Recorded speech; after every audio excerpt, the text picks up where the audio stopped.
dia lebih daripada harta, dia lebih daripada kesehatan, dia lebih daripada keafiatan, dia lebih daripada dunia dengan segala isi-isinya. Itulah al-iman wal yakin. Jangan sampai kita nodai, jangan sampai kita biarkan, jangan sampai yang berharga, yang tidak ada nilainya dan tidak dapat dinilai dengan angka, itu ternyata tercemarkan dengan perkara-perkara yang boleh meretakkan dan juga menghancurkan daripada kalbu dan juga daripada keyakinan seseorang.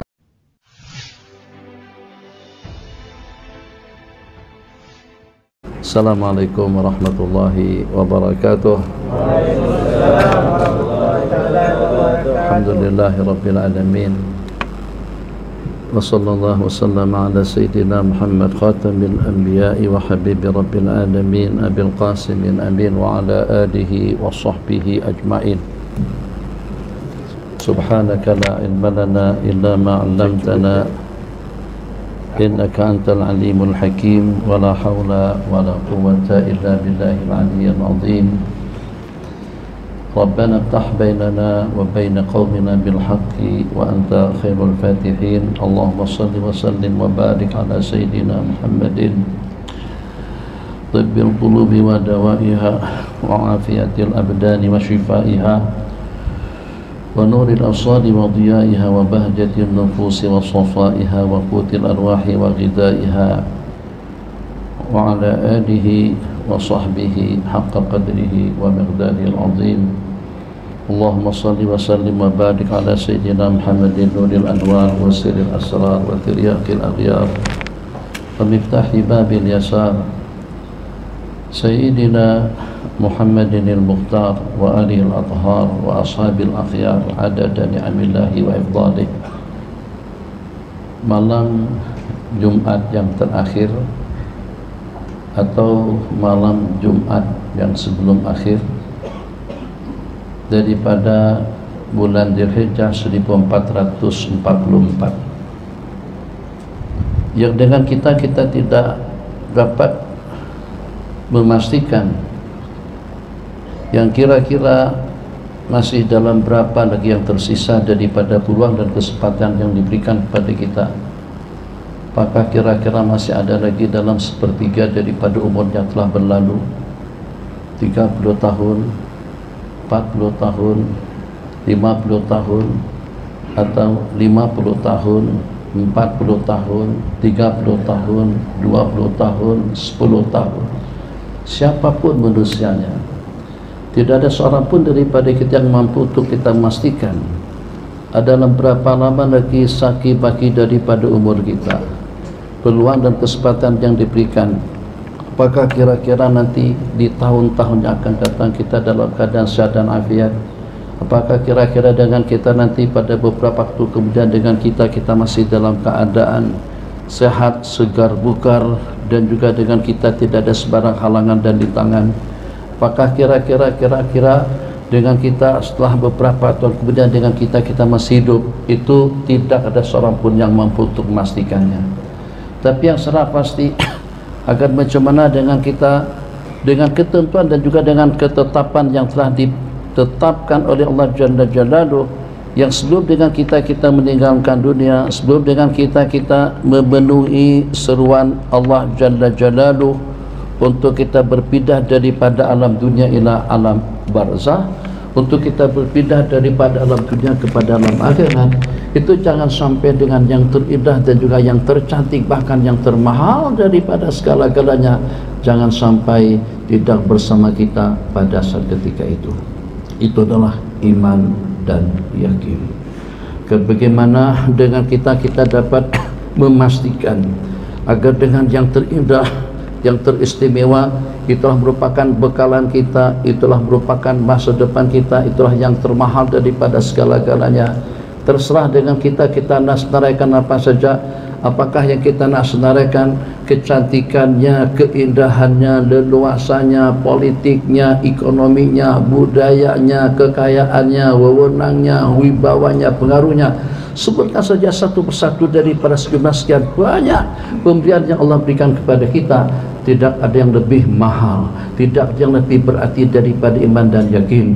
Kekayaan Allah berikan kepada sesiapa saja, kecantikan Allah berikan kepada sesiapa saja, ilmu Allah berikan kepada sesiapa saja, kekuatan Allah berikan kepada sesiapa saja, kedudukan Allah berikan kepada sesiapa saja, politik Allah berikan kepada sesiapa saja. Tapi Allah tidak memberikan iman dan yakin kecuali kepada orang-orang yang Allah cintai. Maka mudah-mudahan pada pertemuan kita di malam hari yang mulia ini, malam Jumat yang terakhir daripada bulan Zulhijjah 1444, husnul khitam, dengan kesudahan yang bagus, dengan kesudahan yang indah, dengan kesudahan yang istimewa. Detik-detik terakhir kita nanti, pada waktu dengan kita menghembuskan nafas dan terakhir itu dengan iringan kalimat la ilaha illallah. Nabi kita bersabda dalam sebuah hadis, man kana akhiru kalamihi la ilaha illallah dakhala jannah. Sesiapa saja yang terakhir daripada ucapannya, yang terakhir daripada perbualannya itu adalah kalimat la ilaha illallah, niscayalah dia akan masuk surga. Maka ahbabana billah diyubana a'izza, di mana saja kita berada, agar dengan kita mampu, bukan untuk kita mengamankan, menjaga dan memelihara permata indah. Dia lebih daripada permata, dia lebih daripada berlian, dia lebih daripada harta, dia lebih daripada kesehatan, dia lebih daripada keafiatan, dia lebih daripada dunia dengan segala isi-isinya. Itulah al-iman wal yakin. Jangan sampai kita nodai, jangan sampai kita biarkan, jangan sampai yang berharga, yang tidak ada nilainya dan tidak dapat dinilai dengan angka, itu ternyata tercemarkan dengan perkara-perkara yang boleh meretakkan dan juga menghancurkan daripada kalbu dan juga daripada keyakinan seseorang. Waliyadzubillah. Kalimatul la ilaha illallah, alaiha nahya wa alaiha namur wa biha nub'atsu insyaallah minal aminin. Itu diantara daripada slogan, diantara daripada bacaan yang senantiasa kita baca. Gerak rentak kita dalam ibadah yang kita laksanakan itu justru bertujuan agar bagaimana dengan iman dan yakin terperisai, terjaga dengan baik. Mungkin dengan bahasa lebih kurangnya seperti itu. Apa kira-kira yang kita dapatkan? Apa kira-kira yang didapatkan oleh seseorang kalau ternyata dengan seseorang memiliki segala-galanya daripada kemewahan dunia, harta dan tahtanya dengan dia, kekayaannya dengan dia, ketampanannya dengan dia, politiknya dengan dia, pengaruhnya dengan dia, wibawanya dengan dia, leluasannya dengan dia, segala-galanya dia miliki, tetap tidak standing dengan iman yang Allah anugerahkan kepada seorang mukmin. Allahumma shalli ala sayyidina Muhammad. Jadi diantara daripada amalan saudara-saudara kita di Fatani pada tahun 2001, 2002 atau pada tahun 2003-an, pada masa kita mengadakan lawatan di sebuah pondok Madrasah Al-Imaniyah di Dala. Jadi diantara daripada amalan yang mereka baca selepas sembahyang, setelah selesai wirid, tasbih, tahmid, takbir, alhamdulillahi ala ni'matil imani wal islam wa huma min a'zamin ni'ami wa kafa bihima min ni'mah. Alhamdulillah, segala puja dan puji kita panjatkan kepada Allah atas nikmat iman dan Islam. Wahuma, iman dan Islam tadi itu min a'dhamin ni'ami, merupakan sebesar-besar nikmat yang Allah berikan kepada kita. Wa kafa bihima min ni'mah, tidak ada tandingannya, tidak ada duduannya. Jangan sampai kita pertarungkan iman dan keyakinan kita. Kira-kira apa saja yang kita dapatkan, apa saja yang kita peroleh, apa saja yang kita targetkan dalam dunia, ya kalau pada itu yang jadi sasarannya itulah iman dan yakin. Satu perbualan, satu perbincangan yang agak pelik sedikit. Jadi salah satu daripada padri, kami sebut dengan pendeta, di mana dengan pendeta ini setelah beberapa waktu berdakwah untuk mengkristenkan orang ramai di Indonesia, ternyata Allah berikan tunjuk dan hidayah kepada pendeta yang namanya Fauzan. Jadi pada beberapa tahun yang lalu datang berziarah ke pondok Az-Zain Al-Makki li Tafakur Fiddin Bogor. Pasnya pada tahun berapa itu tidak penting, dia ceramah. Masya Allah tabarakallah, ceramahnya sangat-sangat indah dan bagus sekali, betul-betul menggugah suasana dan perasaan.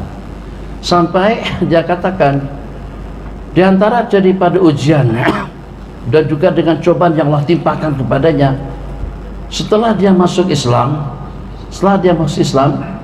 yang pada waktu dia mengambil air wudhu di sebuah masjid, dia letakkan dompetnya atau juga dengan handphonenya di atas meletakkan jam atau dengan tembok yang dekat dengan tempat wudhu.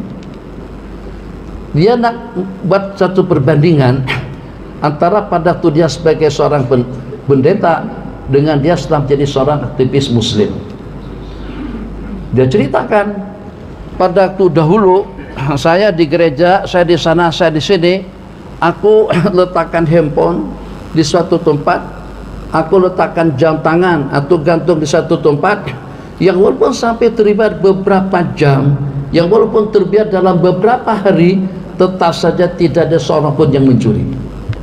Tapi selepas aku masuk Islam, selepas aku ucapkan 2 kalimat syahadat, inna lillahi wa inna ilaihi rajiun, hanya dalam hitungan menit, dalam hitungan detik, ternyata dengan handphoneku sudah hilang. Jadi kita pun jadi tak sedap perasaan hasad ketika dengan seseorang bercakap semacam itu dan juga ingin membanding-bandingkan antara Islam dengan Kristen.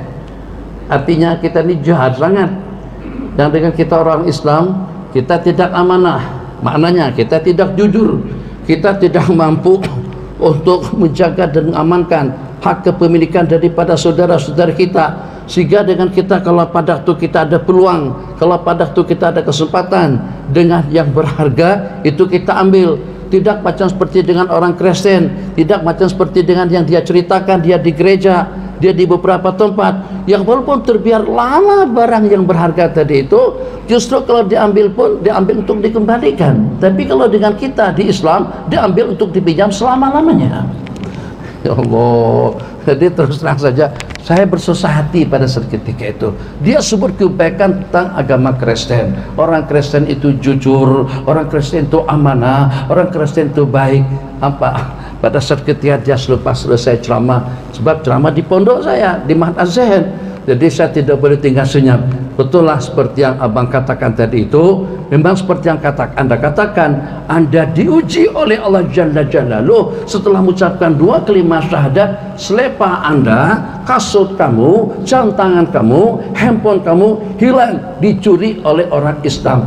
Orang Islam hanya seakan mencuri jam tangan sahaja, hanya seakan mencuri handphone sahaja, hanya seakan mencuri kasut saja. Tapi kalian, yang kalian curi daripada kami iman dan yakin. Kira-kira siapa yang lebih parah? Inna lillahi wa inna ilaihi rajiun. Memang santun, kita dilayan bagus, dilayan mesra, Masya Allah tabarakallah, betul-betul toleransi yang bagus, betul-betul layanan yang bagus, betul-betul dengan amanah yang bagus.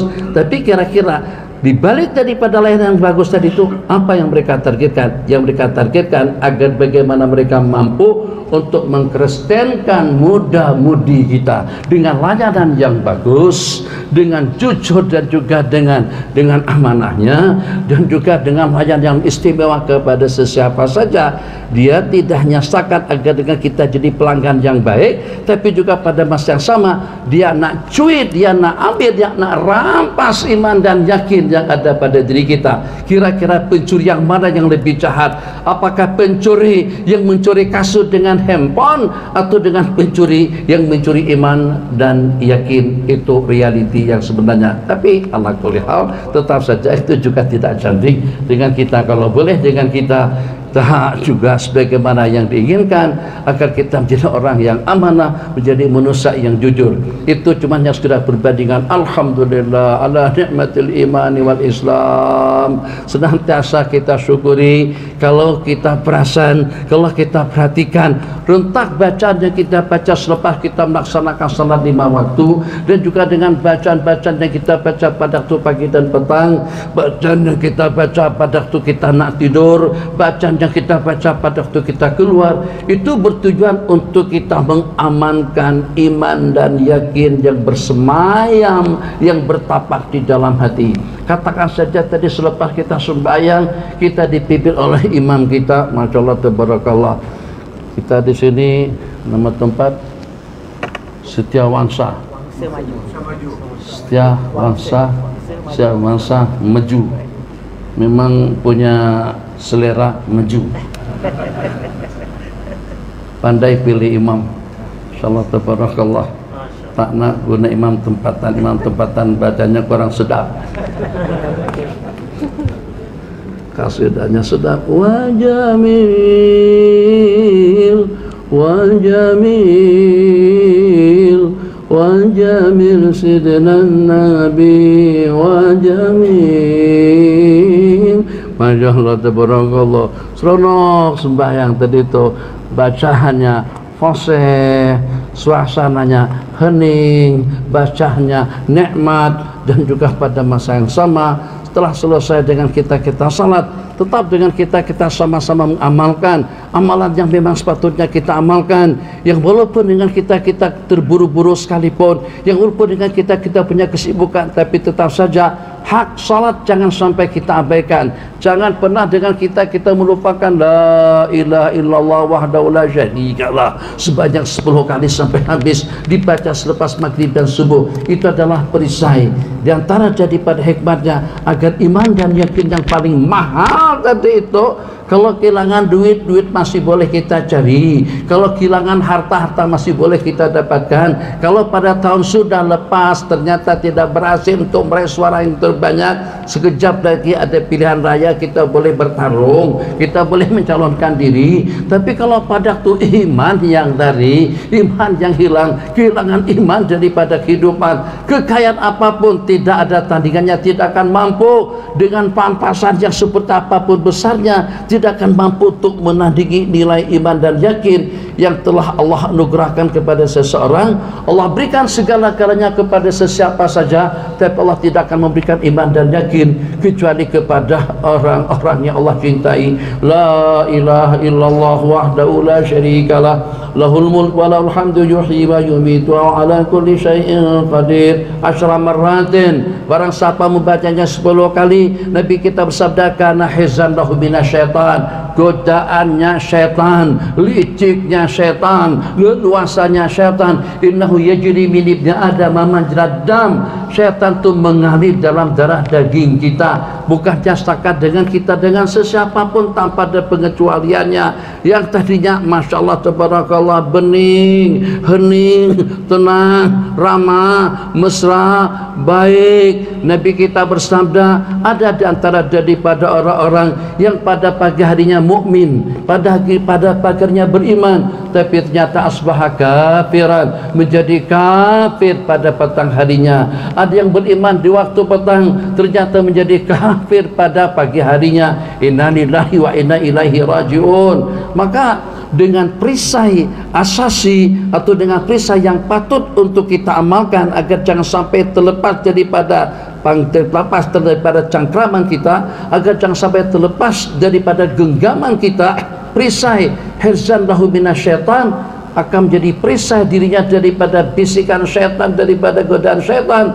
InsyaAllah dengan yakin, seyakin-yakinnya akan terjaga diri kita, tidak hanya dengan iman dan yakin, terjaga juga kesehatannya, terjaga juga dengan ibadah, ubudiyah, suluk, akhlak, dan juga dengan perilakunya. Hirzan lahu minasyaitan, terjaga dirinya daripada bisikan dan juga daripada godaan syaitan. Kita lanjutkan dengan ayat kursi, Allahu la ilaha illa wal hayyul qayyum. Itu jaminannya adalah surga. Sesiapa saja yang membaca dan juga yang mengamalkannya pada tiap selesai melaksanakan salat fardu, lam yamna'hu min dukhulil jannati illal maut. Nabi kita bersabda, tidak ada pencegah dan penghalang dia daripada surga selain daripada kematian. Alhamdulillah, Allahumma inna ala zikrika wa syukrika wa husni ibadati. Subhanallah.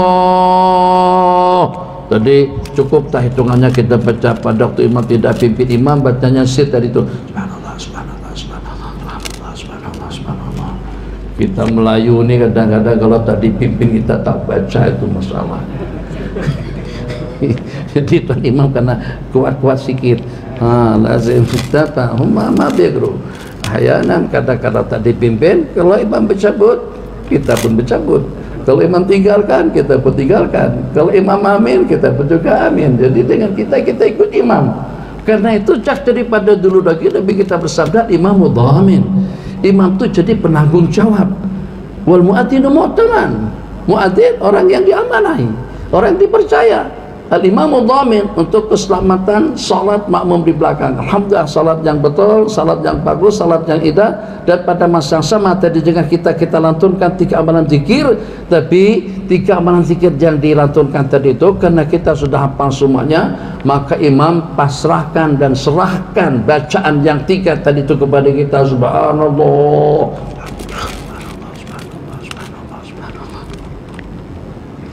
ada yang angguk-angguk saja tapi tak baca pun. Sebab itu 33.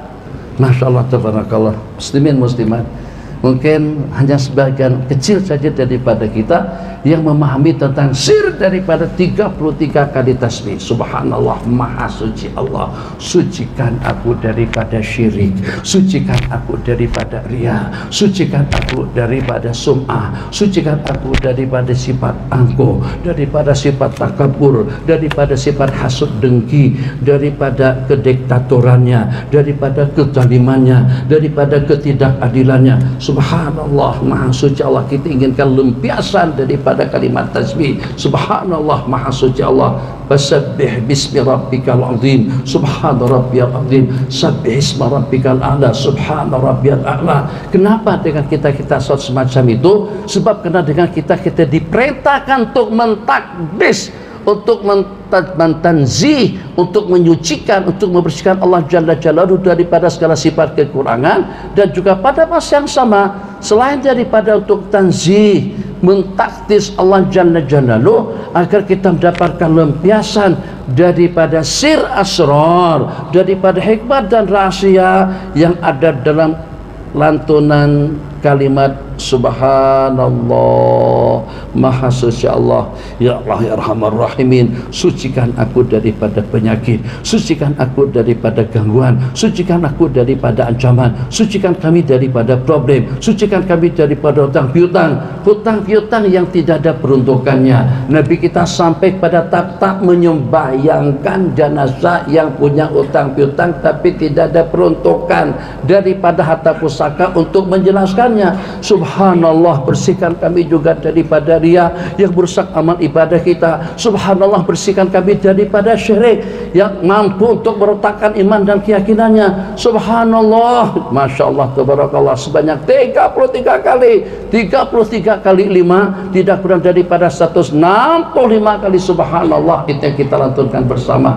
Di antara daripada rahasianya agar iman dan yakin kita terjaga dan terpelihara, tetap utuh, tetap murni, tetap bersih, tetap indah, tetap agung. Ucapkanlah Subhanallah, maha suci Allah. Ya Allah ya Arhamar Rahimin, sucikanlah akidah kami, sucikanlah pemikiran kami, sucikanlah diri kami daripada penyakit, sucikanlah kehidupan kami daripada dosa, bersih daripada maksiat, bersih daripada kotoran, bersih daripada kemungkaran.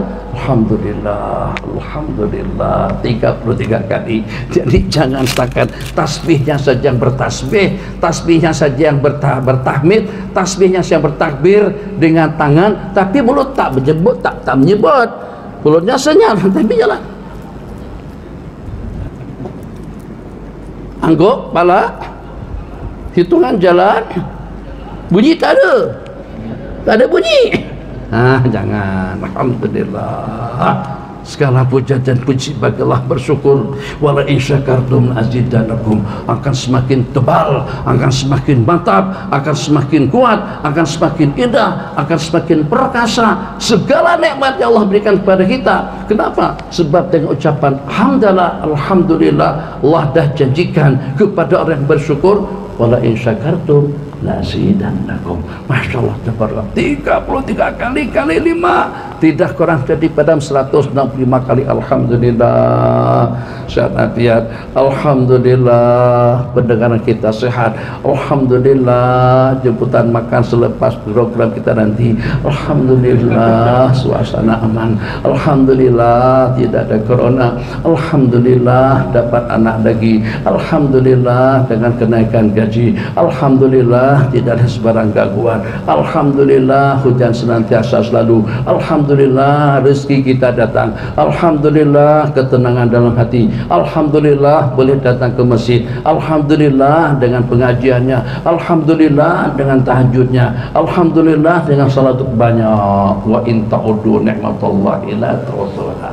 Atur kita syukuri supaya nikmat itu akan kekal dalam kehidupan kita. Nikmatkah masalah tabarakallah.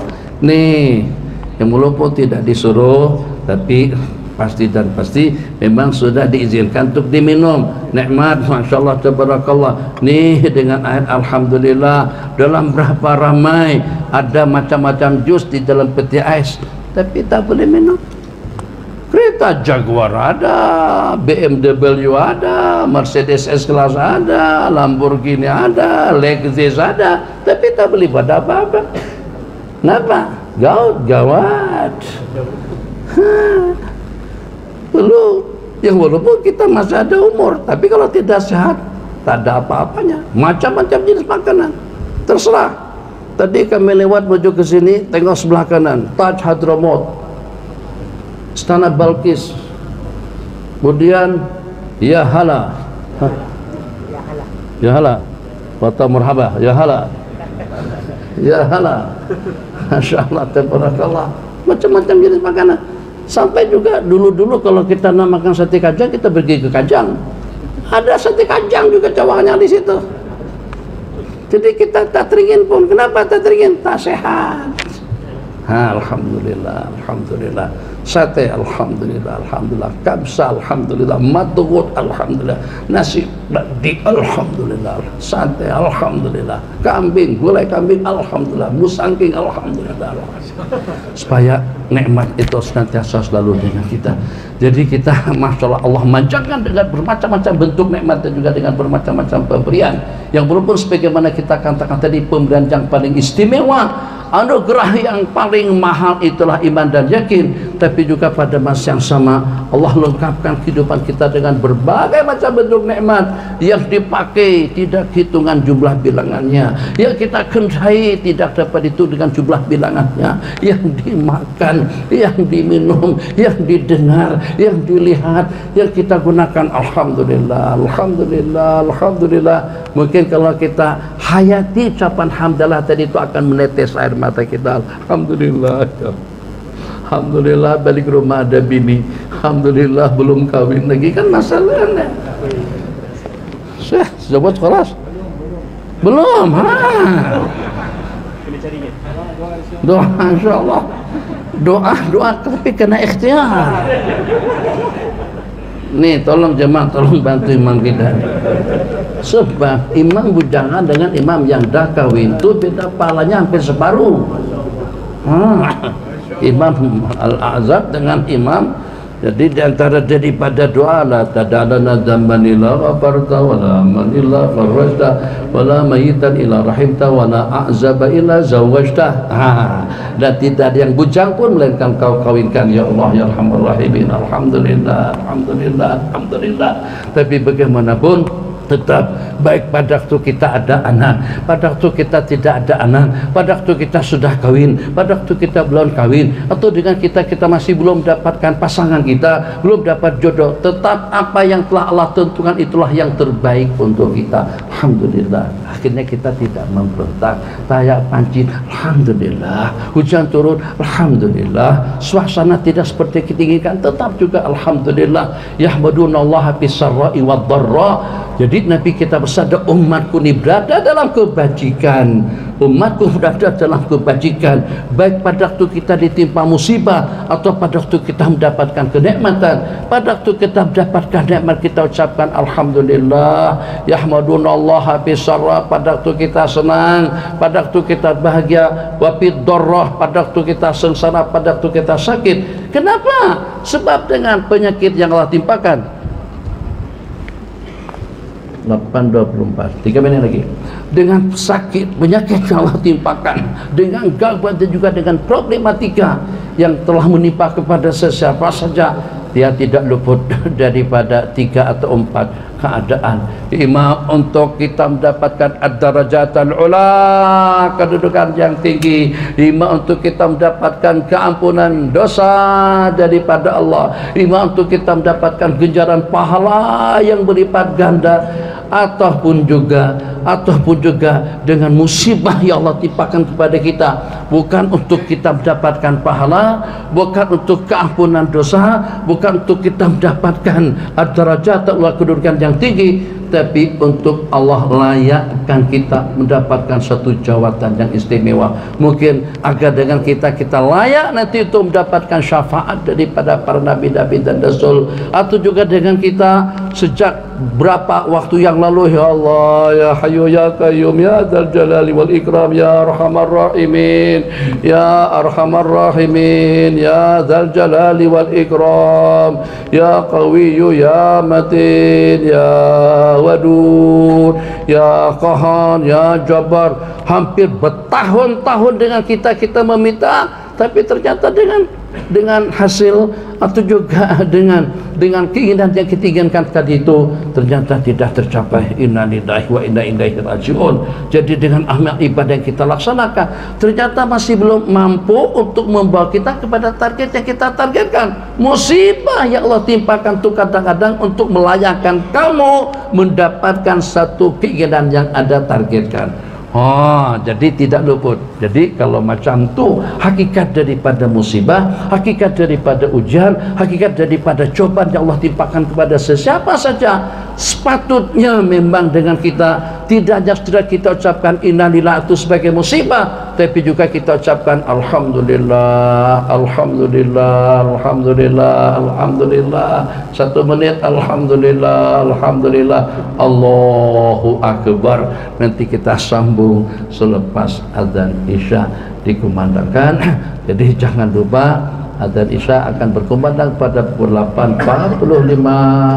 Azan Isya akan berkumandang pada pukul 8.45, disahut daripada awal azan dikumandangkan sampai habis. Kemudian baru kita bersalawat dan kita baca doa. Tapi kita janjikan orang yang menyahut azan, kemudian bersalawat, kemudian memohonkan wasilah untuk baginda, aku akan memberikan atau layak untuk mendapatkan syafaatku nanti pada hari kiamat. Hadza wa billahi taufiq. Bismillah.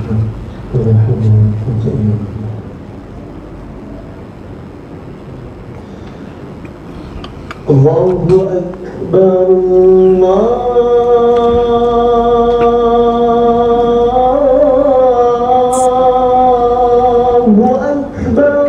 Allahu akbar, Allahu akbar.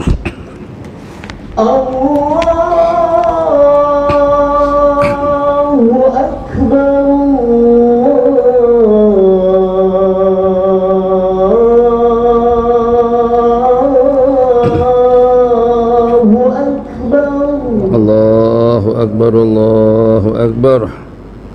Asyhadu an la ilaha illallah.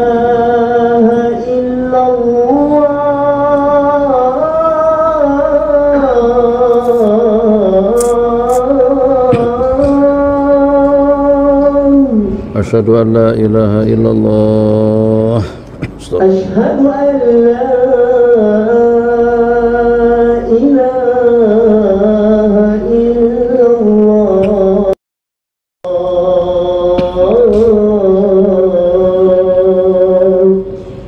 la ilaha illallah. Asyhadu anna Muhammadar Rasulullah.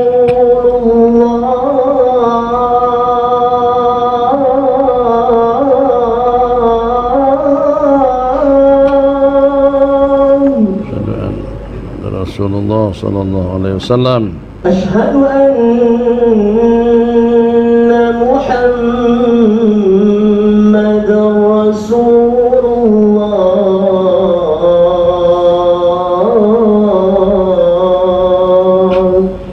Muhammadur Rasulullah sallallahu alaihi wasallam. حي على الصلاة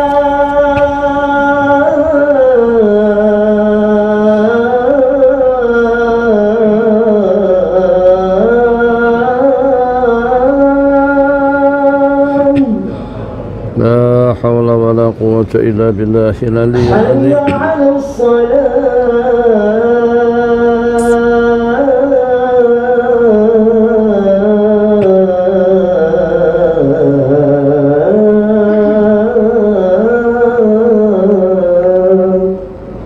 لا حول ولا قوة إلا بالله العلي العظيم حي على الفلاح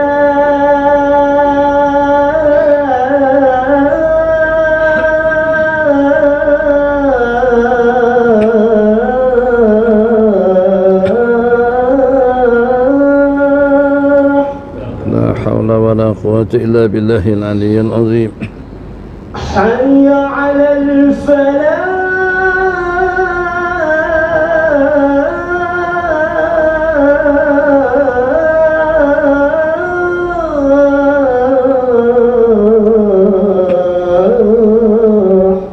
لا حول ولا قوة إلا بالله العلي العظيم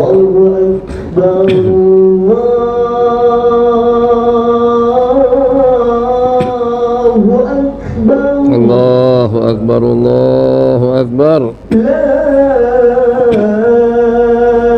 إله إلا الله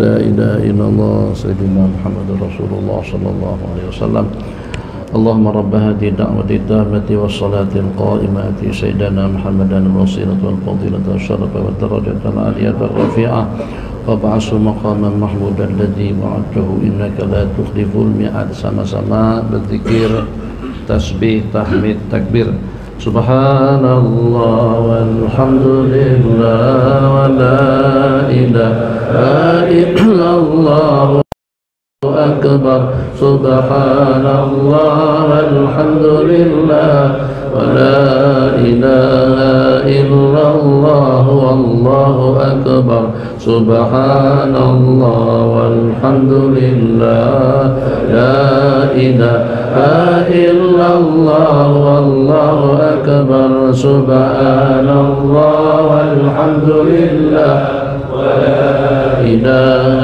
إلا الله والله أكبر سبحان الله الحمد لله ولا إله إلا الله والله أكبر سبحان الله والحمد لله ولا إله إلا الله والله أكبر سبحان الله والحمد لله ولا إله إلا الله والله أكبر سبحان الله والحمد لله ولا إله إلا الله والله أكبر سبحان الله والحمد لله ولا إله إلا الله الله أكبر سبحان الله والحمد لله ولا إله إلا الله والله أكبر بسم الله الرحمن الرحيم الحمد لله صلى الله وسلم على سيدنا محمد بن عبد الله اللهم صل وسلم وبارك على سيدنا محمد الفاتح لما أغلق والخاتم لما سبق ناصر الحق بالحق والهادي إلى صراطك المستقيم وعلى آله وصحبه حق قدره ومقداره العظيم. Kebayang dalam benak pikiran tidak akan mungkin dengan kita berkumpul dalam suasana hening, bening, tenang semacam ini, dan juga kita ikuti lantunan qasidah Qamarun daripada tu imam kita, kemudian kita ikuti rentak daripada azan daripada tu Bilal dengan lantunan yang merdu. Itu tidak akan mungkin berlaku kecuali kalau pada waktu kita merasa aman dan nyaman. Asyhadu anna Muhammadar Rasulullah.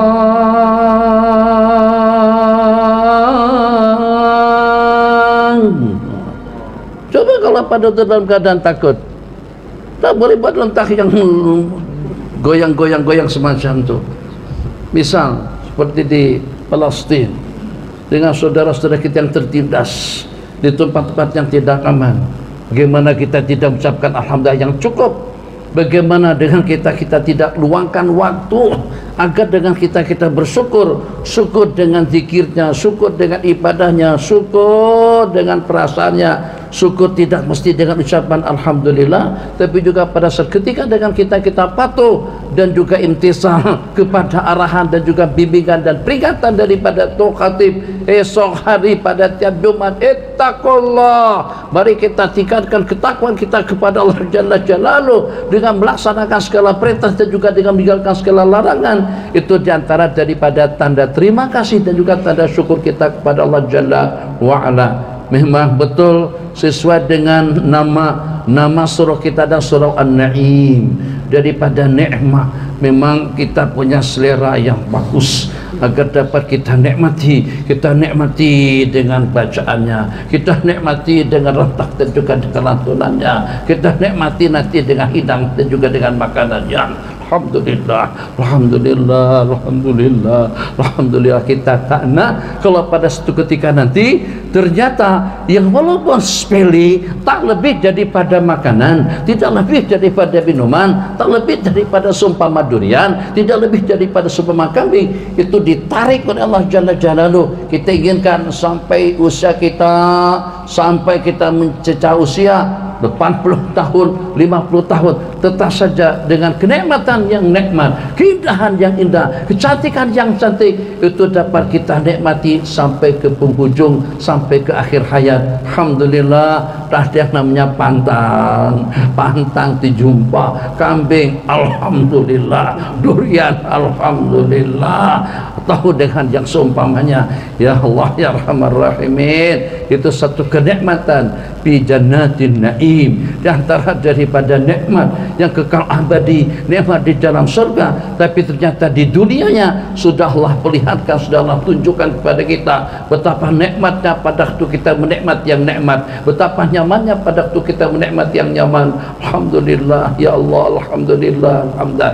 Ingat daripada bulan ini, jangan ada seorang pun yang tidak cukup hamdalahnya 33 kali supaya nikmat yang Allah bagikan. Nikmat kalau kita kadang-kadang kita cuma taunya kesehatan, keafiatan, duit, harta. Tunggu dulu, belum selesai lagi. Insyaallah tabarakallah, itu nikmat. Nah, agar kekal senantiasa selalu dengan kita. Jadi dengan kita pantang melihat nikmat yang sudah kawin, suasana harmoni, balik rumah masyaallah tabarakallah hening. Nikmat tak kalau pada waktu kita kena marah sama bini, nikmat tak kira-kira kalau pada waktu kita kena beli, nikmatkah pada waktu dengan kita dicerca dan dicaci, dan nikmat. Nah, jadi kalau pada waktu suasana kita dengan pasangan kita di rumah, dengan istri dan juga dengan anak-anak, masyaallah tabarakallah, betul-betul harmoni, masyaallah tabarakallah, bening, tenang, serono kita merasa bahagia saat ketika kita menatap muka satu persatu daripada putra-putri kita merasa bahagia saat ketika dengan kita berbuat-buat dengan pasangan kita, kekalkan nikmat pemberian-Mu ya Allah. Alhamdulillah, alhamdulillah, alhamdulillah, Allahu Akbar, supaya terhakis sifat aku dan sombong. Allahu Akbar, supaya bersemayam keagungan dan kebesaran Allah di dalam hati. Allahu Akbar, supaya tidak ada yang lebih agung daripada Allah Jalla Jalaluhu. Allahu Akbar akan membuat kita jadi tawadhu. Allahu Akbar akan membuat kita jadi khusyuk. Allahu Akbar akan membuat kita jadi rendah diri. Allahu Akbar, kita akan hormati, saling menghargai, memuliakan. Kenapa? Sebab yang bersemayam di dalam hatiku bukan sifat angkuh, bukan sifat ego, bukan sifat sombong, bukan sifat ria, bukan sifat-sifat yang tercela. Yang bersemayam di dalam kalbu, di dalam hati kita adalah rendah diri, rahmah, bening, tenang, hening, sabar, bijak, adil. Alhamdulillah, Allahu Akbar, Allah yang maha besar, yang sehingga tidak ada satu yang sanggup untuk menodai rentak ubudiyah kita kepada Allah Jalla Jalaluh, karena dengan kita melihat kebesaran Allah Jalla wa'ala yang sehingga segala-galanya menjadi kecil. Oke, silahkan saja nanti bercalon untuk menjadi anggota parlemen, untuk menjadi wakil rakyat, tapi jangan sampai politik lebih besar daripada Allahu Akbar. Jangan sampai dunia lebih besar daripada Allah. Jangan sampai handphone lebih besar daripada Allah. Jangan sampai kamera lebih besar daripada Allah. Jangan sampai kereta lebih besar daripada Allah. Jangan sampai politik lebih besar daripada Allah. Kalau politik sudah jadi lebih besar daripada Allah Jalla Jalaluh, akan kita pijak-pijak agama, ketentuan-ketentuan hukum Allah Jalla Jalaluh, demi untuk kepentingan politik, demi untuk kepentingan ekonomi. Tak kisah itu haram, itu terkutuk, itu riswah tidak boleh, nipu tidak boleh, berdusta tidak boleh, jangan curang, jangan diktator, jangan khianat. Kenapa sampai terbabit? Karena kebesaran Allah sudah lenyap daripada kalbu. Kalau tetap kita melihat keagungan dan kebesaran Allah Jalla Jalaluh, yang besar itu adalah agama Allah, yang besar itu adalah perintah Allah, yang besar itulah kehendak Allah, yang besar itu adalah ridhanya Allah, yang besar itu adalah rahmatnya Allah, yang besar itu adalah keampunannya Allah. Tidak akan mungkin kita terbabit dengan perkara-perkara negatif, tidak akan mungkin dengan kita terbabit kepada perkara-perkara yang terlarang. Kenapa? Sebab semuanya itu kita pandang kecil, yang besar dan yang agung itu adalah ridha Allah Jalla Jalaluh. Jadi agar bersemayam, agar bertapak di dalam kalbu 33 kali Allahu Akbar, Allahu Akbar, Allahu Akbar. Ya Allah, jangan sampai gara-gara kena handphone akhirnya kita tidak ke masjid. Jangan sampai karena gara-gara handphone akhirnya kita tidak berjamaah. Akhirnya dengan kita tidak boleh datang ke majlis-majlis ilmu. Tengok handphone besar, akhirnya khutbah jadi kecil, akhirnya ceramah jadi kecil, akhirnya ilmu jadi kecil, akhirnya zikir jadi kecil. Assalamualaikum, jam handphone bang. Assalamualaikum warahmatullahi wabarakatuh. Assalamualaikum warahmatullahi. Assalamualaikum warahmatullahi. Tak ada berzikir lagi, ambil handphone. Oh, ada nih grup mazhab nih. Oh, masya Allah, balas. Allahu la ilaha illallahul hayyul qayyum.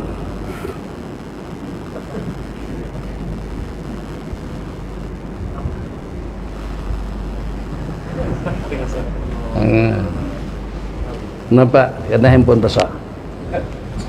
Makanya kalau seandainya pemain bola sepak masih melihat handphone itu besar, dia tidak boleh bertarung, dia tidak boleh bertanding, dia tidak akan lepaskan handphone dia. Tapi karena dia melihat bola besar, dia tinggalkan handphone.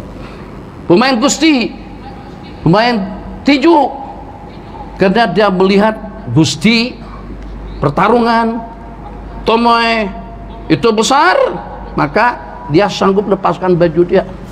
Tadi dia pakai jubah, tinggal sepeda aja lagi, dia lepaskan segala-galanya. Macam mana dia boleh lepaskan baju? Macam mana dia boleh lepaskan yang itulah merupakan target dan juga tambah dalam pertarungan agar mendapatkan kad pinggang yang besar tuh, dilepaskan juga sebab pertarungan itu lebih penting. Pernah tak kira-kira dengan kita katakan semacam itu pada waktu kita membuat pernyataan di hadapan Allah, Qul inna salati wa nusuki wa mahyaya wa mamati lillahi rabbil alamin. Besar betul salatnya kita laksanakan sehingga dengan kita mampu untuk meninggalkan segala-galanya. Maaf handphone, memang kamu besar manfaatnya, memang kamu luar biasa, kamu adalah hidupku, kamu adalah teman setiaku, dengan kau boleh menghiburku, dengan kau aku jadi seronok, dengan kau aku jadi terhibur. Tapi maaf, kamu tetap tidak boleh mengganggu amal ubudiyahku, detik-detik zikirku, detik-detik pengajianku, detik-detik etikafku. Jangan sampai salat kita, etikaf kita, ibadah kita, ubudiyah kita, zikir kita itu lebih murah daripada kereta atau lebih murah daripada rumah dan harta. Masya Allah, tabarakallah, akan kita pertahankan. Sedih sampai menangis. Kenapa? Karena kehilangan jam tangan kehilangan, sedih karena kehilangan dompet. Di situ ada IC, situ ada kad kredit, di situ ada beberapa kad nama, dan juga di situ ada kad ATM. Masya Allah, udah sedih, kepikiran itu. Kalau nak dibandingkan dengan ibadah, salat, jamaah, zikir, amin, alhamdulillah, subhanallah, Allahu Akbar, macam seperti itu menyahutnya. Saya Allah bergaul ya, bergaul tanpa itu justru lebih besar. Jadi untuk oleh terakhir, sebelum kita mengikuti beberapa soalan daripada saudara-saudara kita, jadi karena kita tadi sampai kepada yang ketiga, itu hakikatnya adalah untuk menjaga iman dan yakin, untuk kita menjaga akidah kita, untuk kita menjaga imanian kita, untuk kita menjaga keyakinan kita. Kita tidak ingin kalau sampai dia tinggalkan kita pada waktu kita pergi, ingin hidupkan kami dalam keadaan beriman, dengan iman pada waktu kita di dunia, dengan iman pada waktu kita mati, dengan iman di alam barzaknya, dengan iman pada waktu kita dibangkit, dengan iman pada waktu kita dihasyar, dengan iman pada waktu ibadah kita ditimbang, dengan iman pada waktu kita menyeberang, dengan iman pada waktu kita masuk ke dalam surga. Jadi dengan teman setia kita tersebut, sepanjang hidup kita, kita jadi bodyguardnya, kita perisai, kita amankan, kita jaga dengan baik. Kalau seandainya dengan kita atau dengan sesiapa saja kehilangan apapun dalam kehidupannya, tetap saja itu kecil. Yang penting agar jangan sampai kehilangan iman daripada dada. Apa yang Anda dapatkan kepada sebagian daripada artis-artis, sebagian daripada seniman-seniman, baik tempatan atau juga Nusantara, secara khusus di Nusantara, di Indonesia ramai di kalangan artis-artis yang murtad, yang tinggalkan Islam. Bahkan dia buat statement, buat pernyataan lagi, saya tinggalkan Islam atas pertimbangan ini. Yang Anda tinggalkan karirmu kecil, yang Anda tinggalkan usahamu kecil, yang Anda tinggalkan jawatanmu kecil.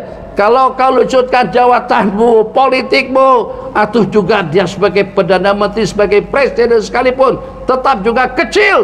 Yang penting jangan sampai lucut iman dan yakin daripada kehidupan. Jadi innalillahi wa inna ilaihi rajiun. Apa kira-kira yang didapatkan, apa kira-kira yang mereka peroleh pada saat ketika iman dan yakin itu telah gugur daripada hati atau juga daripada kehidupan hamba nabilah? Maka jangan sampai dipandang sepele, jangan sampai dipandang kerdil, jangan sampai dipandang kecil. Bacaan-bacaan yang kita baca bersama selepas salat 5 waktu, doa-doa yang kita baca pada waktu kita masuk tandas, Allahumma inni a'udzubika minal khubuthi wal khaba'is. Pada waktu kita keluar rumah, bismillah, amantu billah, i'tasamtu billah. Pada masa kita jima, Allahumma jadibna syaitan wa jadibi syaitana bima razaqtana. Pada waktu kita makan, bismillahirrahmanirrahim. Pada waktu kita pakai baju, alhamdulillahilladzi kasani ma wari bi aurati wa atajammalu bi ayati. Itu semuanya untuk memperisai diri kita daripada bisikan, daripada godaan, daripada gangguan syaitan.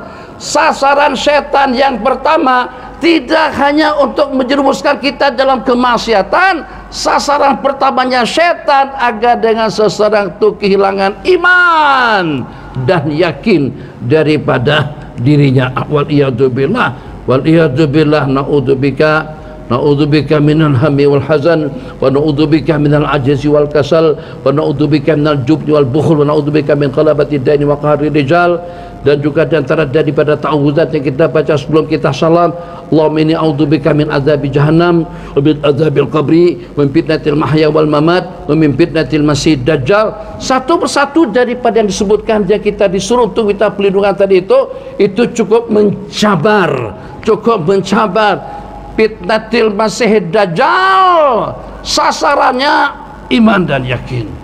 Syaitan dengan kuncu dan juga dengan anak buahnya, sasarannya iman dan yakin. Mut Yahudian datang menyerupa macam seperti mah dan ayah, macam menyerupa seperti tuk guru kesayangan kita, datang menyerupa seperti teman baik kita. Saya sudah sekian lama mendahulumu, ternyata bukan Islam yang betul, bukan Islam yang benar, bukan Islam yang hak. Yang betul itu agama Kristen. Matilah kamu dengan agama Kristen yang bercakap macam tu setan tapi menyamar macam rupa mak dan ayah. Cukup mencabar kalau tidak dijaga, kalau kita tidak diamankan oleh Allah Jalla Jalaluhu. Azkuruni azkurkum, seseorang tidak akan terselamat daripada cangkraman, daripada jaringan iblis pada detik-detik terakhir sebelum menghembuskan napas yang terakhir. Makanya semuanya orang takut dengan penghujung, takut dengan al-khatimah. Nabi kita bersabda,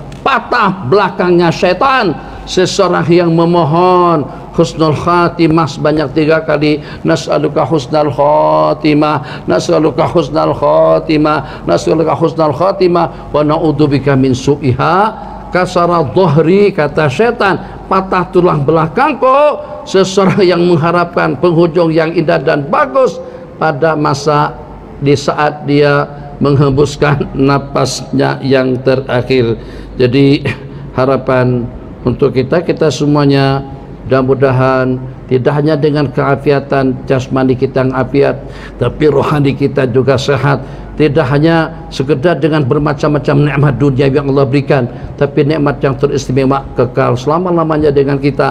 Bagaimana rumusannya, bagaimana teorinya, bagaimana jawabannya agar kita mampu untuk menjaga iman. Maka kita pelter, kita pagar, kita amankan iman dan yakin dengan melaksanakan segala perintah Allah dan juga dengan menjauhkan diri daripada segala larangan. Menipu, iman goncang. Zalim, iman goncang. Berdusta, imannya goncang.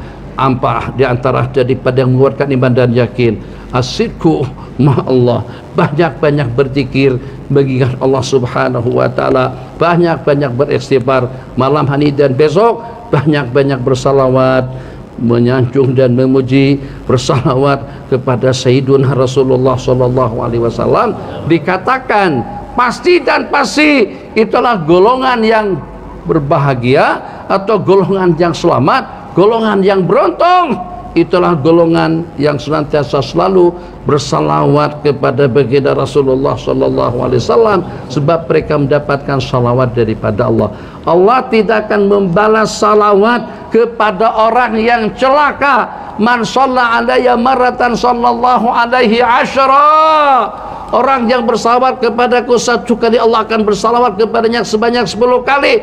Tidak akan dapat salawatnya Allah orang yang celaka. Manusia yang celaka tidak akan Allah berikan kemudahan untuk dia senantiasa selalu bersalawat kepada junjungan kita Nabi besar Muhammad sallallahu alaihi wasallam.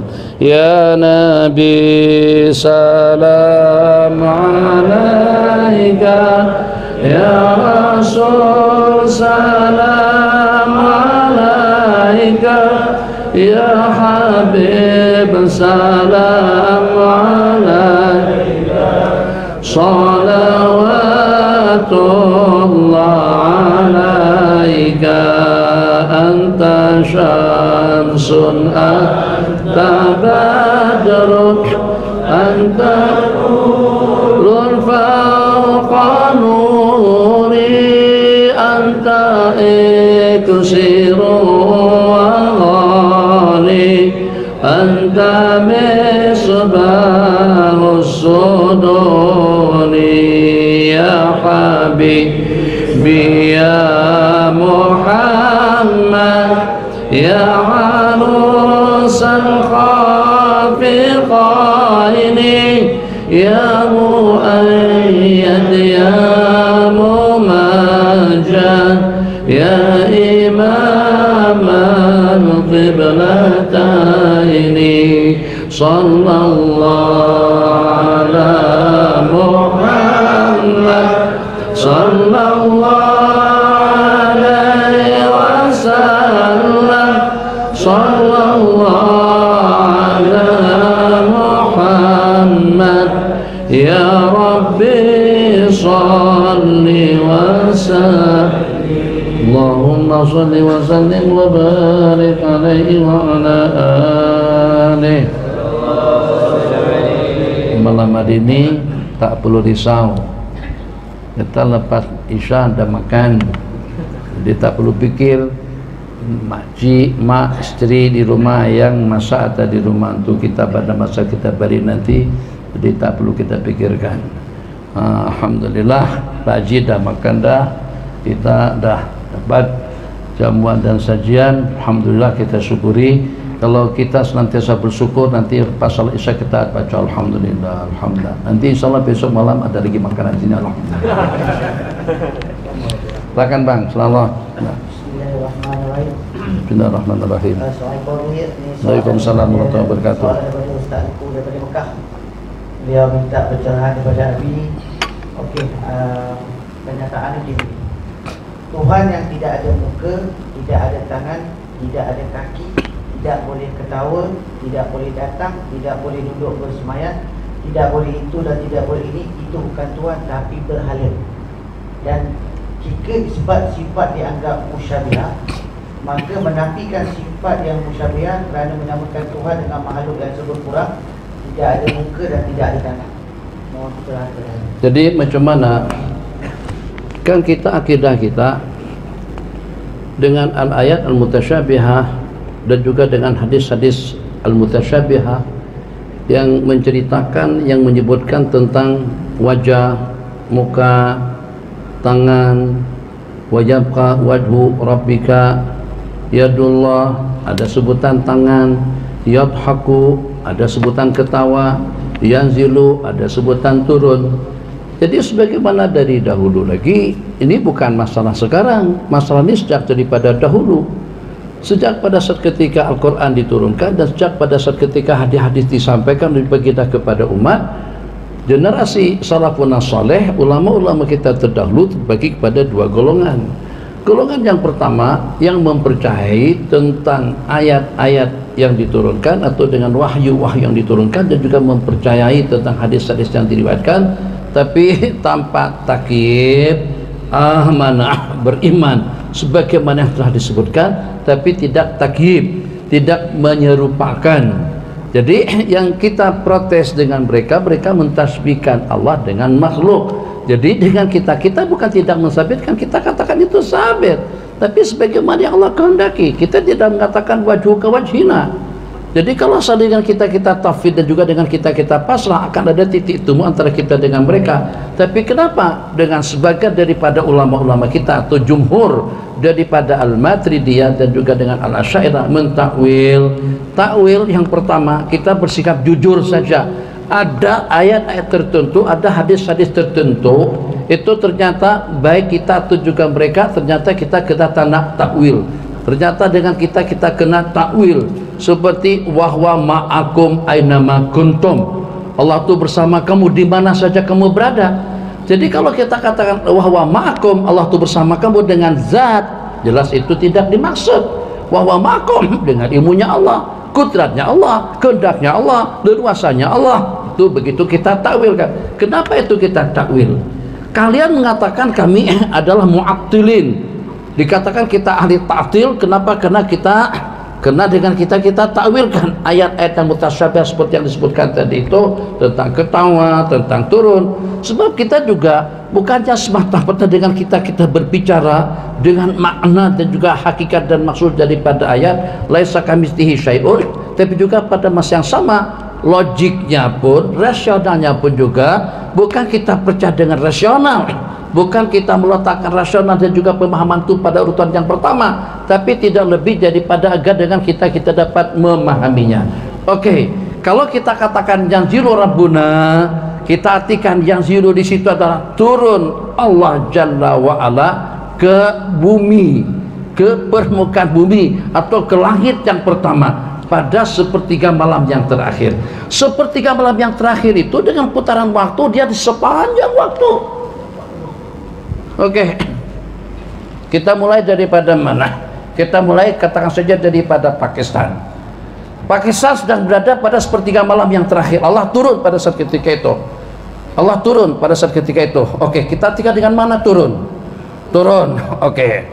Pada waktu berakhir sepertiga malam terakhir dengan Pakistan, disambut dengan Bangladesh sepertiga malam terakhir juga, disambut lagi dengan Thailand, disambut dengan Malaysia, sepanjang waktu subuh, sepanjang waktu zuhur. Kita sekarang sebentar lagi akan melaksanakan salat zuhur, tapi juga pada masa yang sama ada di permukaan bumi ini yang sedang melaksanakan salat zuhur, yang sedang melaksanakan salat maghrib, yang sedang melaksanakan salat subuh, yang sedang melaksanakan salat isya sebagaimana kita.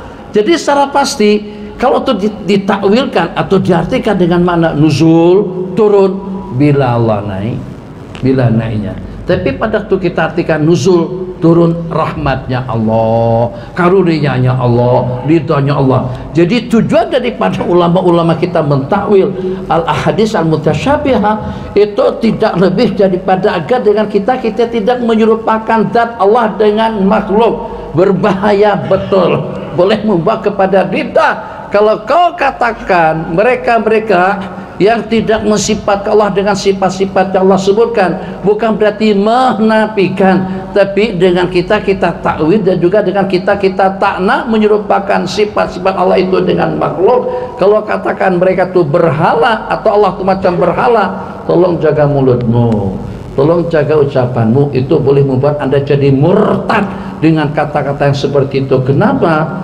Sebab dengan kita, kalaulah kita takwil, itu justru dengan kita lari daripada tasbih dan tajsim, kita menggelak daripada menyerupakan Allah dengan makhluk. Sebab Allah mempunyai sifat laisa kamitslihi syai'un, qul huwallahu ahad. Katakanlah Allah itu esa.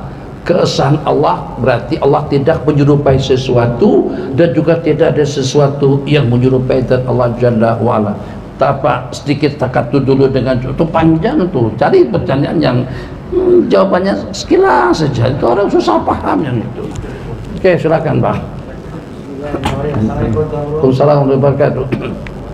Saya ada dua soalan. Soalan pertama saya, apakah peranan dan tanggung jawab kami sebagai orang awam terhadap ahli keluarga, sahabat-sahabat, jiran-jiran dan rakan-rakan sosial media yang terpengaruh dengan ajaran selain daripada Ahlussunnah wal Jamaah? Jadi macam mana peranan kita? Kalau pada tu tengok teman kita sakit, maka kita biarkan saja dia sakit. Kalau pada tu kita tengok teman kita kelaparan, maka dengan kita biarkan saja dia kelapar, mampu dari itu. Nah, mesti kita akan mainkan peranan kita.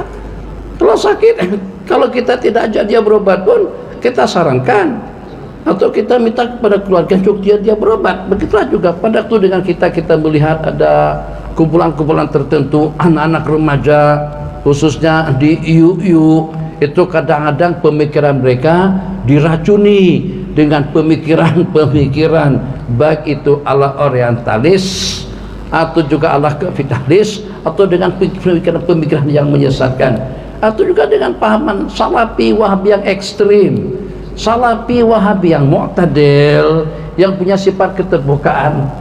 Dia ada satu istilah katanya, wahabi pun juga ada yang bertasawuf katanya. Wahabi ngajar kita tasawuf, baguslah, cantiklah. Seperti kita sifatus safwah. Sifatus safwah itu ditulis oleh Imam Ibn Jauzi, dan juga yang pernah menulis kitab sebelumnya Talbis Iblis. Itu diantara daripada kitab rujukan. Dan juga seperti dengan kitab yang ditulis oleh Imam Ibnu Qayyim Madarijus Salikin, itu diantara daripada kita tasawuf. Jadi kita istilahkan dengan wahabi bertasawuf, wahabi yang ada ilmu suluk. Jadi kalau seandainya wahabi yang punya sifat keterbukaan, kita tidak ada masalah. Mau tahlil tanah tahlil tak ada masalah, tapi jangan sampai disesatkan, jangan sampai ditapti orang-orang yang bertahlil. Tahlil maksudnya apa? Kenduri arwah, kenduri tahlil yang dengan kita kumpul-kumpul. Nah, ini ada tahlil kan tadi, tahlil ringkas katanya. Nah, itu kalau kedengaran dengan mereka, kena serang kita. Beda dolalah, sesat. Sesat mana yang sesat? Yang sesat itu apakah pada waktu kita selepas tahlilan kita diberi makan? Yang sesuatu apakah dengan kita ucapkan la ilaha illallah, la ilaha illallah, la ilaha illallah, la ilaha illallah, la ilaha illallah. Oh, yang sesat yang hu-hu-hu-nya tuh. Hu-hu-hu-hu. Hu-hu-hu-hu. Yang sesat tuh Allah, Allah, Allah, Allah, Allah. Ada lagi segmen yang degil. Katanya awak marah tak kalau pada tu nama-nama kamu atau nama awak tu disebut-sebut Perdana Menteri kita Datuk Anwar Ibrahim mesti marah beliau. Nah macam itulah juga dengan Allah. Macam mana awak samakan Allah dengan makhluk? Allah berfirman, uzkuruni, sebut aku. Siapa aku? Itu Allah. Alladzina yazkurun Allah, orang-orang yang berzikir menyebut nama Allah. Uzkurullah, sebutlah nama Allah sebanyak-banyaknya. Allah yang suruh kita sebut Allah. Apakah kira-kira kita katakan itu yang sesat? Apakah yang sesat itu Bismillahirrahmanirrahim, qul huwallahu ahad, Allahus samad, lam yalid wa lam yulad wa lam yakul lahu kufuwan ahad, dibaca 11 kali, 7 kali, 3 kali. Itu dengan sahabat Nabi yang membaca tiap kali salat qul huwallahu ahad. Ternyata pada waktu ditanya, kenapa awak tak ada surah yang lain kah? Berlangganan betul dengan qul huwallahu ahad. Sebab saya suka, sebab dia mengandungi beberapa sifat Allah Jalla wa'ala.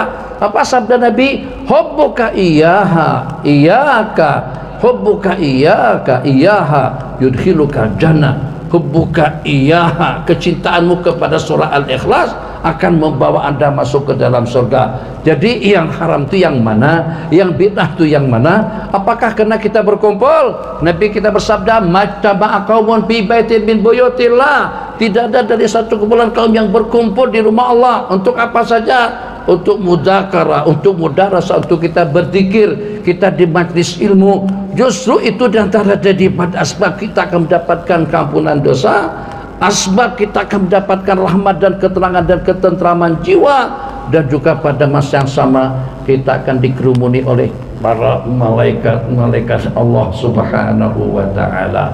Nah, jadi sikap kita, tugas kita, kewajiban kita selamatkan generasi kita dari pemikiran yang ekstrim. Kamu tidak mau tahlilan tidak ada masalah, tahna baca kunut tidak ada masalah, tidak mau maulidan tidak ada masalah, tidak mau merayakan ma'al hijrah tidak problem.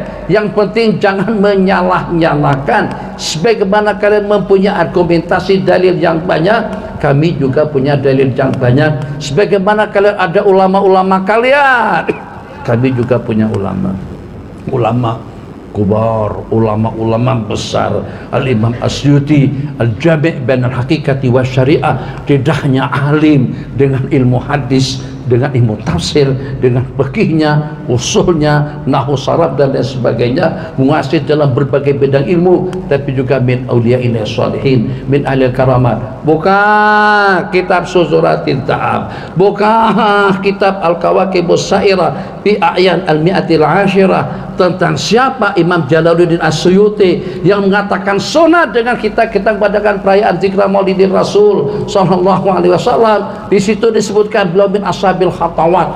Ashabil khatawat hanya melangkah dalam 27 langkah. Saya cabar, ada tak di antara daripada kita atau di antara daripada kalian yang disebutkan dalam paparan sejarah, biodata atau dengan riwayat hidupnya, yang dalam 27 langkah berjalan 1, 2, 3, 4 sampai 27 langkah buka mata ternyata sudah ada di muka. Tidak perlu naik Garuda, tidak perlu naik Mas, tidak perlu naik Saudi, tidak perlu naik Ittihad, hanya dalam beberapa langkah. Itu apakah kira-kira khurafat? Ulama mengatakan kalau dengan jin saja boleh berada di tempat yang diinginkan dan sekelip mata memandang, tak bolehkah itu sebagai satu anugerah Allah yang Allah berikan kepada para aulia, kepada para kekasih-kekasihnya? Taslim, pasrah. Kalau itu bukan dunia kita, tapi yang secara pasti Anda tidak boleh mendustakannya, sebab cerita berita kejadian yang semacam itu hampir boleh dikatakan mutawatir daripada salafun saleh. Jadi keterbukaan itu perlu, dan juga dengan toleransi itu perlu kita selamatkan. Yang kalau seandainya punya pemikiran dengan akidah taslis, itu bukan akidahnya salafun saleh, Imam Abah Mansur Al-Matridi atau dengan Abul Hasan Al-Asy'ari, ini adalah di kalangan salafun saleh. Akidah mereka dari sudut kesalafiannya lebih duluan lagi daripada akidah taslis yang dibawa oleh Imam Ibnu Taimiyah rahimahullahu taala. yang bukan bab akidah itu tak ada soalannya. Takkan semuanya akidah. Soalan kedua ni, soalan Bab wudu ke, bab sembahyang ke, haji ke. Susah kita tuh antara surga dengan neraka tau. apakah tindakan saya sebagai seorang suami bila saya mengetahui yang isteri saya berpahaman Syiah ataupun berpahaman Wahabi? Allah, ini lagi arahnya. Jadi nanti tanyalah Bapak minggu depan. Gimana kalau pada tuh pasangan kita punya pahaman Syiah? Syiah itu bergantung pada Syiah yang mana satu. Syiah itu mempunyai cawangan, mempunyai aqsam yang dengan hitungannya kalau kita ingin mengupas dan memahami hadis yang Nabi kita katakan telah berpecah belah umat Yahudi kepada 72 golongan, dan watafarakat ummati, dan berpecah belah umatku kepada 60, kepada 70 atau kepada 63 golongan, kulluhum finnar ila firqa'an najiyah. Siapakah golongan al-firqatun najiyah? Qala ma'alai ana wa ashabi. Itu ulama mengatakan pecahan Syiah saja sudah lebih daripada dalam 70-an. Bukan ashabul madhabil arba'ah. Jadi Syiah yang mana satu? Apakah Syiah jadi seperti Syiah Al-Ja'fariyah yang beranggapan bahwasanya Sayyidina Ali lebih berhak untuk menjadi khalifah daripada Sayyidina Abu Bakar? Oke, kalau nyasakan itu saja tak ada masalah. Tapi Syiah Imamiyah, Syiah Rafidah, Syiah yang mengkafirkan para sahabat Nabi, Syiah yang membenci dua orang pendamping Nabi, hayyan wa mayyitan. Kalau nak tahu di mana Sayyidina Abu Bakar dengan Sayyidina Umar, tengok di mana mereka dikuburkan sekarang ini. Kalau seandainya dengan kita atas dasar pemikiran Syiah, kita tidak boleh terima hadis yang diriwayatkan kecuali kalau dengan peraturan Ahlul Bait. Apakah kira-kira semua Ahlul Bait itu beriman pada waktu Nabi kita menyampaikan dakwah beliau pada hari kebangkitan baginda Nabi pada masa 40 tahun? Apakah keluarga Nabi kita semuanya beriman? Sayyidina Al-Abbas pun masuk Islam pada tahun ke-8. Sayyidina Hasan Husain masih kanak-kanak. Sayyidina Ali tidak senantiasa selalu dengan baginda Nabi. Pada waktu Nabi kita khutbah, kira-kira yang mendengar khutbah Nabi kita itu siapa? Di kalangan kaum Muhajirun dan Ansor. Berarti mau tidak mau kita kena terima riwayat yang dengan para rawi-rawinya bukan di kalangan Ahlul Bait. Kalau seandainya dengan kita dengan sepenuh mulut mengatakan kami tidak terima riwayat, tidak terima hadis kecuali kalau diriwayatkan oleh Ahlul Bait sahaja, itu berarti secara tidak langsung dengan kita telah mengoborkan tidak kurang daripada 90% ke atas syariat Allah Jalla Jalaluhu. Sebab tidak ada atau dengan syariat yang kita amalkan sekarang ini, daripada sembahyangnya, puasanya, zakatnya, hajinya, kita dan juga segala-galanya, daripada waktu kita bangun sampai kita tidur kembali, hadis-hadis yang diriwayatkan itu tidak semuanya diriwayatkan melalui Ahlul Bait atau melalui keluarga baginda Nabi, itu diriwayatkan oleh kaum Muhajirin dan Ansar, at-tabi'in, at-tabi'in, terus bersambung sampai kepada detik kita sekarang yang terbabit dalam periwayatannya tidak semuanya daripada Ahlul Bait. Jadi kalau istri ataupun juga dengan anak terpengaruh dengan pemahaman Syiah, Syiah Rafidah, Syiah Imamiyah, Syiah yang mengkafirkan para sahabat, Syiah yang menganggap Quran kita tidak sempurna, Syiah yang tidak mewajibkan salat Jumat kecuali setelah kebangkitan imam yang ke-12, itu pasti dan pasti sesat. Tidak hanya sekedar sesat saja, itu dikafirkan oleh ulama, akan terpisah, akan terungkai hubungan akad nikah antara pasangan dua laki istri kalau seandainya suami atau juga dengan istri itu menganut pahaman Syiah yang ekstrim, baik itu dengan Syiah Rawafid atau juga dengan Syiah Al-Imamiyah. lebih parah lagi Syiah yang menuhankan Sayyiduna Ali karamallahu wajhah. Tapi bagaimana kecenderungan istri kepada pahaman Salafi dan Wahabi? Jadi kecenderungannya tuh dari sudut mana? Gurau aja supaya kita nih lapak dah. Gurau.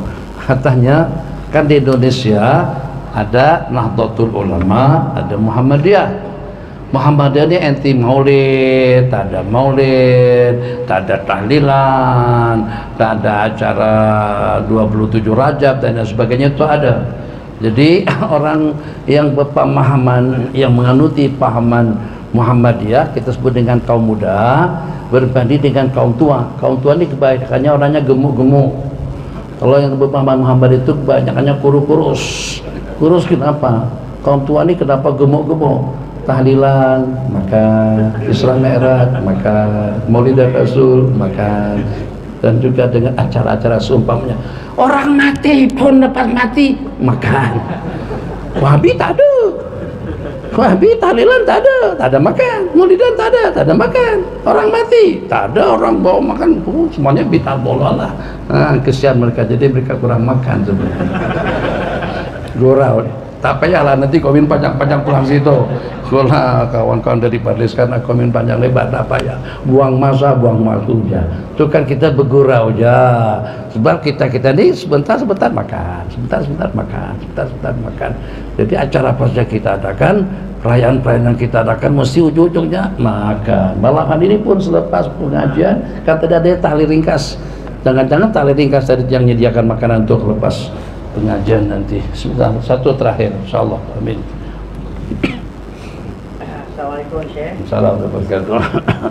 Mohon penjelasan daripada Syekh mengenai ada golongan yang menolak mazhab kerana kata Rasulullah. Mazhab atau mazhab? Mazhab lain, mazhab lain. Kerana katanya Rasulullah serta para sahabat tak ada ikut mana-mana mazhab dan mereka menolak ulama. Kerana katanya ulama tidak masuk. Kita rujuk terus Al-Quran dan hadis saja. Yang kita tuh masum juga kah? Kita tak boleh rujuk ulama. Karena ulama itu tidak masum. Kita yang nak rujuk Al-Quran dan hadis itu, apakah kita juga masum? Siapa yang bagi jaminan pahaman Anda itu betul? Siapa yang bagi jaminan yang kalau pada Anda yang punya pendapat itu berarti mutlak kebenarannya? Tak ada. Di samping memang tidak ada mazhab, tapi yang secara pasti kita disuruh untuk kita bermazhab. Kalau tidak disuruh bermazhab pun kita disuruh untuk bertaklid, bertanya dan mengikuti pandangan daripada para alim ulama. Hadis yang bercerita al ulama warasatul anbiya. Ulama telah pewaris kepada para nabi-nabi dan rasul. Kira-kira fungsi mereka, peranan mereka sebagai pewaris kepada para nabi dan rasul untuk apa saja? Satu. Kemudian yang kedua, yang menyuruh kita bertanya kepada ulama itu adalah Al-Quran. Fas'alu ada zikri, tanyalah kepada ahli zikir, artinya kepada pakar spesialis, kepada alim ulama. Sekarang kita secara rasional saja atau secara reality. Ini Quran, ini hadis, silakan baca dan pahami. Rusak hukum hakam nanti kalau kita suruhkan mereka untuk memahaminya. Imam Syafi'i, imam yang 4, penguasaan terhadap bahasa Arab tidak perlu kita tanyakan, penguasaan terhadap ilmu hadis tidak perlu kita tanyakan, penguasaan mereka terhadap makna daripada ayat-ayat Allah dan juga dengan wahyu yang diturunkan itu tidak perlu kita ragukan. Mereka dah merupakan ulama rabbaniyun dan juga berada pada 3 abad yang pertama yang telah disanjung dan juga yang telah dipuji oleh baginda Rasulullah SAW. Khairukum qarni, sebaik-baik kalian yang berada di abadku, kemudian pada abad yang berikutnya dan juga pada abad yang berikutnya.